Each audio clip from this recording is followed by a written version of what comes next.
दोस्तों, आज हम एक ऐसी मूवी के बारे में बताने जा रहे हैं जिसमें हॉरर ड्रामा रोमांस, रिवेंज, वो सब कुछ है जो मूवी में चार चांद लगाता है।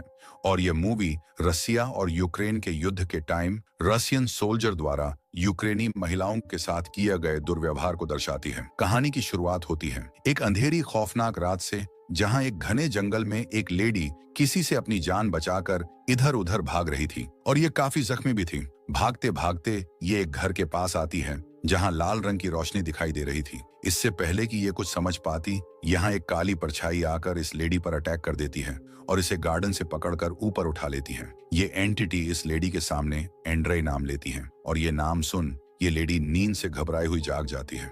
भले ही ये भयानक सपना था, लेकिन ओलेना इससे बहुत ज्यादा डर जाती है।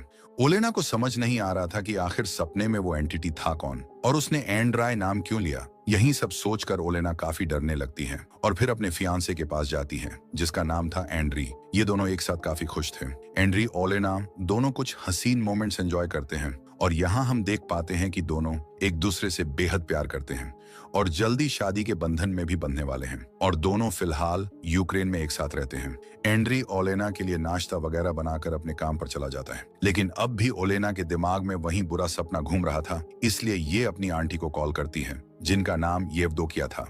ओलेना अपने नाइटमेयर के बारे में येवदोकिया को बताती है कि सपने में डेथ एंड्री को लेने आई थी। ये सुन येवदोकिया काफी परेशान होती है और कहती हैं, अब वक्त आ गया है कि तुम एंड्री को कहीं दूर भेज दो और उसे कहां और कैसे भेजना है ये तुम अच्छे से जानती हो। इसके बाद हम ओलेना और एंड्री को एक साथ देखते हैं, जो दोनों बहुत खुश थे क्योंकि आज इनकी एनिवर्सरी थी।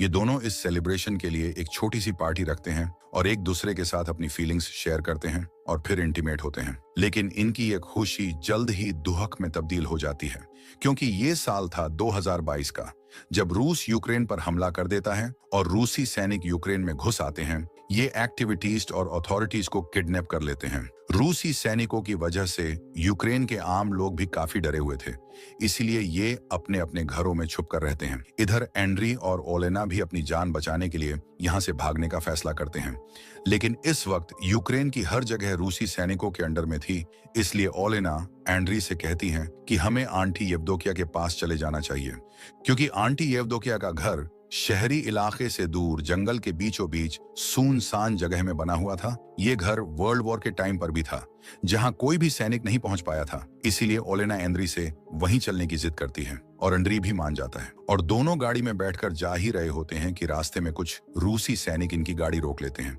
और इनसे पूछताछ करने लगते हैं और इनकी तलाशी भी लेते हैं। एंड्री इनसे बचने के लिए काफी अच्छे से बात करता है, पर ये रूसी सैनिक ओलेना के साथ मिसबिहेव करना शुरू कर देते हैं। पर एंड्री किसी तरह बस यहाँ से निकलना चाहता था, इसलिए ये इनसे कुछ नहीं कहता और गुस्सा शांत करके बैठा रहता है। सभी पूछताछ करने के बाद भी ये लोग इन्हें नहीं जाने देते, बल्कि ये सैनिक अपने चीफ से ओलेना की डिमांड करते हैं ताकि ओलेना के साथ इंटीमेट हो सके और चीफ भी इसके लिए राजी हो जाता है। परमिशन मिलते ही ये सैनिक ओलेना के पास पहुंच जाते हैं और उसे टच करने की कोशिश करते हैं, लेकिन ये सब देख एंड्रे का खून खोल जाता है और ये इन सैनिकों पर गोलियां चलाना शुरू कर देता है। इस अटैक में एक सोल्जर मारा जाता है, जबकि दूसरे सोल्जर का पैर काफी ज्यादा जख्मी हो जाता है। जैसे तैसे ये दोनों बचते बचाते अपनी आंटी येवदोकिया के घर आ जाते हैं। घर पहुंचने के बाद ओलेना अपने डॉग को जल्दी से गाड़ी से बाहर निकालती है क्योंकि गोलियां चलने के दौरान ये भी काफी, लेकिन तभी ओलेना अपने हाथों पर लगा खून नोटिस करती है और जब ये एंड्री के पास जाकर देखती हैं तो वो घायल होता है और इसे भी गोली लग चुकी थी। एंड्री की हालत बहुत ज्यादा खराब थी। ओलेना इसे संभालने की कोशिश करती है पर कोई फायदा नहीं होता। एंड्री का जख्म इतना गहरा था कि वो इसकी जान ले लेता है और ओलेना अपने ही हाथों में अपने प्यार को मरता हुआ देख बहुत रोने लगती है। ओलेना एंड्री को ठीक करने की बहुत कोशिश करती है, लेकिन अब एंड्री के जाने का वक्त आ चुका था। डेथ एंड्री को लेकर अपने साथ चली जाती है और यही साइन ओलेना को बार बार अपने सपनों में भी मिल रहा था, जो कि अब सच हो चुका था। इधर हम उन्हीं सैनिकों को देखते हैं जो अब ऐसे साथ बिहेव कर रहे थे जैसे कुछ हुआ ही ना हो। ये बिना किसी दुख के अपने सैनिक साथियों का जरूरी सामान निकाल लेते हैं। ओलेना के लिए एंड्री की मौत को एक्सेप्ट करना बहुत मुश्किल था। ये एंड्री की डेड बॉडी को देखकर फूट फूट कर रोने लगती है। ओलेना को इतना परेशान और बदहवास देख आंटी येवदोकिया इसके पास आती हैं और इसे समझाते हुए कहती हैं सब ठीक हो जाएगा। इस पर ओलेना कहती है कि मुझे कुछ ठीक नहीं करना, बस मुझे एंड्री चाहिए। ओलेना आगे कहती हैं कि मैं कई लाइफ जी चुकी हूँ, हजारों युद्ध मैंने देखे हैं, कई लोगों को खोया है, लेकिन एंड्री को खोने का दुख सबसे बढ़ा है।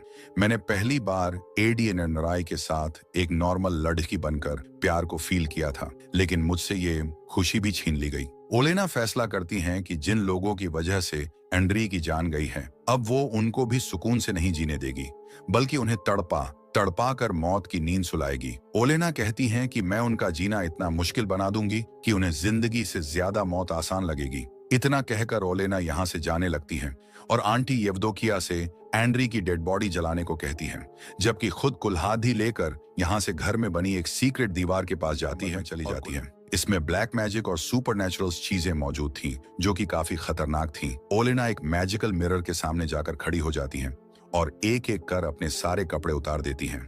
और यहाँ हम देखते हैं कि ओलेना के दोनों हाथों की कलाई पर टैटूज बने हुए हैं, जबकि जादुई शीशे में देखने पर ये टैटूज बेड़ियां नजर आती हैं। ओलेना इन टैटूज, जो कि बेड़ियां थी, उन्हें कट लगाकर तोड़ देती हैं और जो सुपरनैचुरल पावर इसने एंड्री के लिए छोड़ दी थी, उन्हें फैला देती हैं।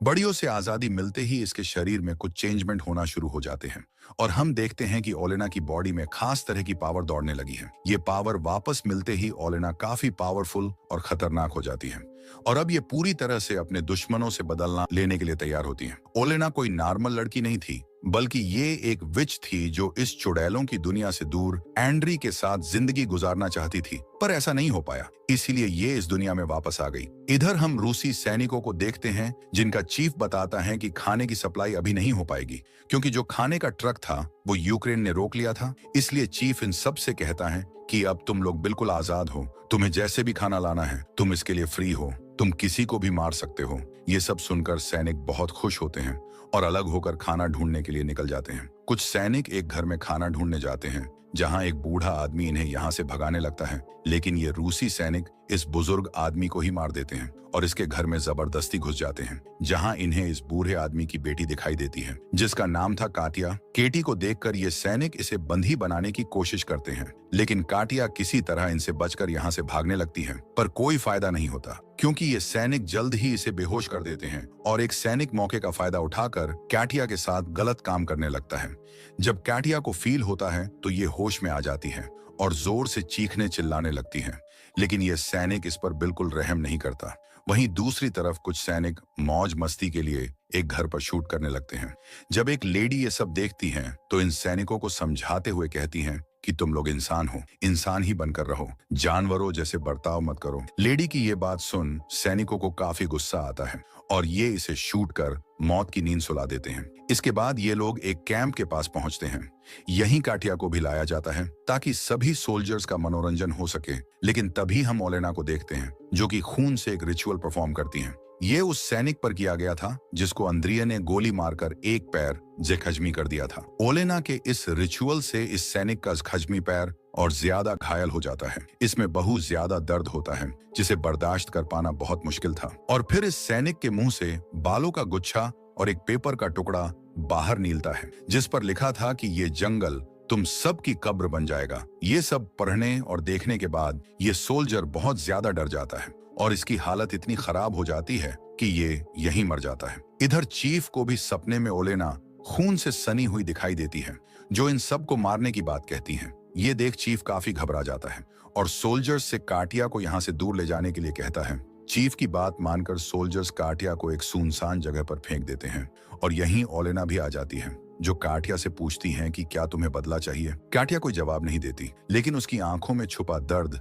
बदला लेने की मांग करता है और ओलेना भी समझ जाती है। इधर जब एक सोल्जर यूरिन करने जाता है तो यूरिन की जगह खून निकलने लगता है। ये देख सोल्जर काफी ज्यादा परेशान हो जाता है। इसके बाद हमें दो सैनिक दिखाए जाते हैं, जिनमें से एक को ओलेना अपने काबू में करने की कोशिश करती है और जब इसे मारने के लिए आती है, लेकिन इसकी फैमिली फोटो देख इसे नहीं मारती, बल्कि अब ये दूसरे सैनिक को पैसों का लालच देती है। जमीन पर इतने सारे पैसों को देखकर ये सोल्जर लालच में उसके पास जाने लगता है। अगली सुबह जब सब सोल्जर्स अपने फोन देखते हैं तो सबको एक ही मैसेज मिलता है जिसमें लिखा था कि तुम सबकी कब्र इसी जंगल में बनेगी। ये पढ़ने के बाद सभी सोल्जर्स काफी घबरा जाते हैं, लेकिन चीफ इस पर ज्यादा ध्यान नहीं देता क्योंकि ये भूत प्रेत और काली शक्ति पर बिल्कुल भी यकीन नहीं करता था, बल्कि चीफ इसे दुश्मनों की एक चाल बताता है और सभी सोल्जर्स को अलर्ट रहने के लिए कहता है। लेकिन तभी एक सैनिक सभी लोगों को जंगल की एक ऐसी जगह ले जाता है जहां बहुत सारी वुडू डॉल्स लटकी हुई थी। इसके बाद ये लोग अपने एक सैनिक साथी को देखते हैं जो पेड़ से बंधा हुआ था। इसके बाल उखाड़ दिए गए थे, होंठ सिल दिए गए थे और पेट भी फटा हुआ था। इतनी बुरी कंडीशन देख सभी शॉक्ड रह जाते हैं और एक सोल्जर अपने साथी को बचाने के लिए जैसे ही अपना कदम आगे बढ़ाता है, वैसे ही ये पैडेज से बंधा सोल्जर ब्लास्ट होकर मारा जाता है क्योंकि ओलेना ने इसके आगे ही बम ट्रैप बिछाया हुआ था। ये देख सभी सोल्जर उस सोल्जर पर गुस्सा करते हैं और कहते हैं कि तुम्हें ऐसा आगे नहीं बढ़ना चाहिए था। इधर हम ओलेना को देखते हैं जो काफी पावरफुल रिचुअल परफॉर्म कर रही थी। इसके अंदर ये एक डीमन को समन करती हैं और फिर इस डीमन को अपने अंदर समा लेती हैं ताकि उसकी शक्तियां इसे मिल सके। जब येवदोकिया अपने घर के बाहर निकलकर देखती हैं तो वहां बहुत सारी डेड बर्ड्स की बारिश होती है। ये देख येवदोकिया डर कर जल्दी से ओलेना के पास आ जाती हैं और जब ओलेना को देखती हैं तो समझ जाती हैं ओलेना अपने बदले को लेने के लिए काफी आगे बढ़ चुकी हैं। ये सब ओलेना के लिए भी काफी डेंजर था, इसलिए येवदोकिया ओलेना को समझाने की कोशिश करती हैं कि तुमने अगर ये सब अभी नहीं रोका तो इसका खामियाजा तुम्हें भी भुगतना होगा। लेकिन ओलेना इसकी एक नहीं सुनती और कहती है कि मुझे अपने अंजाम की परवाह नहीं है, मैं बस अपने बदले के लिए किसी भी हद तक जा सकती हूँ। मैं मर भी गई तो मुझे कोई गम नहीं। ये सुन येवदोकिया कहती है कि मैंने ही तुम्हें विच बनाकर एक नई जिंदगी दी थी और अब तुम मुझे ही अकेला छोड़कर जाना चाहती हो। ओलेना येवदोकिया की कोई भी बात नहीं सुनती। इधर हम एक सैनिक को देखते हैं जिसे अपनी फैन मिली फोटो मिली थी। इस फोटो में उसकी वाइफ और उसका बेटा खून से सना हुआ था क्योंकि ओलेना ने इन दोनों को मार दिया था और इसी फोटो की मदद से इन्हें मारने के लिए रिचुअल भी परफॉर्म किया था। ये देख सोल्जर बहुत डर जाता है और अपनी फैन मिली को देखने के लिए घर जाने की जिद करने लगता है, लेकिन चीफ शहर जाने की इजाजत नहीं देता, इसलिए ये खुद ही टैंक लेकर निकल पड़ता है। पर रास्ते में ओलेना इसके साथ माइंड गेम खेलती है और अपने दिमाग की इसी उलझन में फंसकर ये अपने ही दो साथियों को टैंक से कुचलकर मार देता है। ये देख बाकी सोल्जर्स इसे खूब मारते हैं, हालांकि ये इन्हें सब समझाने की कोशिश करता है, पर ये लोग इसकी कोई बात नहीं मानते। वहीं दूसरी तरफ कैंप पर बॉम्ब अटैक हो जाता है जिससे बचकर सब लोग इधर उधर बिखर जाते हैं और एक सोल्जर जंगल में आ जाता है। इसी ने उस मासूम लेडी को मारा था, इसलिए यहाँ इसे लेडी की साइकिल दिखाई देने लगती है और फिर लेडी का भूत भी इसे डराने लगता है। ये सोल्जर अपनी जान बचाने के लिए भागता है और तभी इसके सामने चीफ आ जाता है जो इसके माथे पर एक सिंबल बनाते हुए कहता है कि तुम्हारा मरने का टाइम आ चुका है। यानी ये चीफ नहीं बल्कि ओलेना ही थी जो इसे मार देती है। ओलेना इसे मारने के बाद बड़ी बेरहमी से इसका दिल निकाल लेती है और अपने घर चली जाती है। जब बाकी सोल्जर्स इसके पास आकर इसकी डेड बॉडी देखते हैं तो हैरान रह जाते हैं क्योंकि इन्हें यकीन नहीं होता कि दुश्मन इस हद तक जा सकते हैं। यहीं एक सोल्जर सुपरनैचुरल पावर की बात कहता है, पर चीफ इन सब में बिलीव न करने की वजह से उसे डांट कर चुप करा देता है। इधर जब आंटी येवदोकिया ओलेना को सोल्जर का दिल खाते हुए देखती है तो काफी डर जाती है और ओलेना को समझाने की फिर से कोशिश करती है, पर ओलेना इसे हर्ट करते हुए कहती है कि मुझे और पावर चाहिए। थोड़ी देर बाद जब ओलेना अपने होश में आती है तो ये येवदोकिया से अपनी गलती की माफी मांगती है और फिर यहाँ से चली जाती है। येवदोकिया भी अब ओलेना को देखकर उससे डरने लगती है क्योंकि बदले की आग में वो न सिर्फ अपनी असली पहचान खो रही थी बल्कि एक बुरी विच में भी बदलती जा रही थी। रात को ओलेना सैनिकों के कैंप में जाती है और वहां सबके लिए वार्निंग छोड़ जाती है।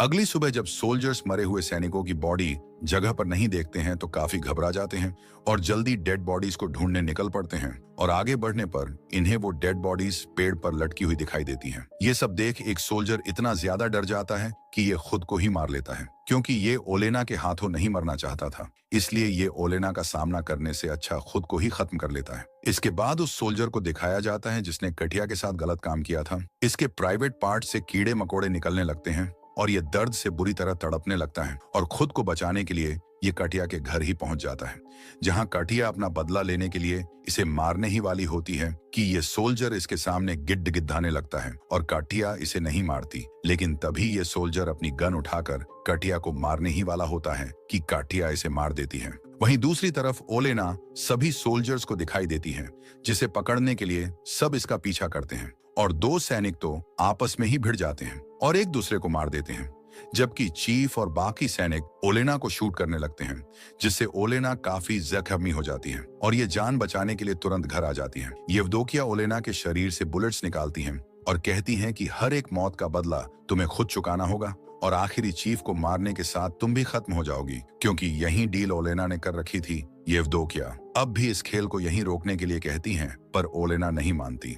एक एक कर ओलेना सभी सोल्जर्स को मार देती है, पर चीफ इसके काबू में नहीं आता, बल्कि ओलेना को पकड़कर उसके साथ गलत काम करने लगता है। पर तभी हम देखते हैं कि ओलेना उसके पीछे खड़ी है, यानी ये जिसके साथ गलत काम कर रहा था वो इसी का सोल्जर था और ये सब ओलेना का मायाजाल था। ओलेना चीफ को तड़पाने लगती है और मारने ही वाली होती हैं कि तभी यहाँ आंटी येवदोकिया आ जाती हैं। येवदोकिया ओलेना से कहती हैं कि तुम्हारे पेट में एक बच्चा पल रहा है और अगर इस चीफ को जरा भी नुकसान हुआ तो बच्चा भी मारा जाएगा, क्योंकि ओलेना ने यही डील डीमन और डेविल के साथ कर रखी थी। येवदोकिया इसे समझाती हैं कि ये बच्चा एंद्री की आखिरी निशानी है, तुम्हारे प्यार की निशानी है और यही बच्चा तुम्हारे जीने की आखिरी वजह भी है। ये सब सुनने के बाद ओलेना भी शांत हो जाती है, पर अब भी इसके दिमाग में चीफ ही घूम रहा था जो गुस्से को और बढ़ा देता है। पर ओलेना जब अपने डॉगी को देखती है तो बिल्कुल शांत हो जाती है, क्योंकि एंड्री और ओलेना दोनों ही इस डॉग को बड़े प्यार से अपने साथ रखा था। ओलेना आखिर में कहती हैं कि माफ करना सॉल्यूशन नहीं है, क्योंकि लास्ट में सब चीजें फिर से वापस आएंगी। नाना येवदोकिया कहती हैं कि चीफ को मारने की जरूरत नहीं, बल्कि मेरे पास एक दूसरा प्लान है। फिर सीन शिफ्ट होता है चीफ पर, जिसे येवदोकिया ने पूरी तरह से पागल कर दिया था और इसके ही सैनिक इसे सभी सोल्जर्स का खूनी बताते हैं और फिर इसे लेकर प्रिजन में चले जाते हैं। इसके बाद हमें कुछ टाइम बाद का सीन दिखाया जाता है, जहां हम ओलेना को देखते हैं जिसने एक बच्चे को जन्म दिया है और अब ये इसी के साथ अपनी जिंदगी की नई शुरू करेगी और